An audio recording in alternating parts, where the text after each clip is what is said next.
Welcome to the June 2012 edition of our newsletter.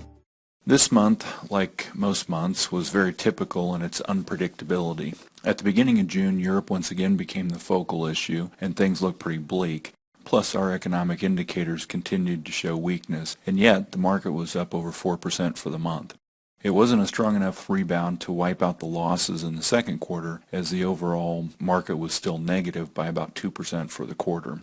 If you look at the S&P chart year to date, you'll see how choppy this market has been this year, starting out with about 3 great months, then pulling back in April and a sharp decline in May.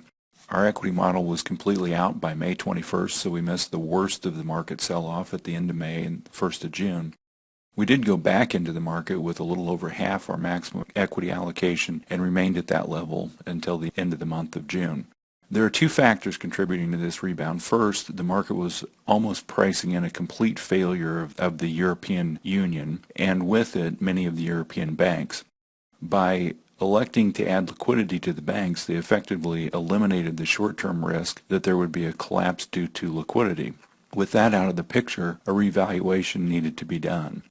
That certainly doesn't mean that the problems are solved long-term, and they still have to face needed cost-cutting measures to achieve long-term health. At least the immediate risk is pushed down the road. Secondly, the market seemed to be accepting of bad news as further argument that the Fed needs to step in with some additional easing. The Fed may not want to admit that it has few options left, but the market seems receptive to the idea that there may still be a magical formula that can quickly energize the economy. The worse the news, the more likely the Fed will be to act, is what the thinking is. As we've seen with QE1 and QE2, these economic shots in the arm may be nothing more than a sugar pill.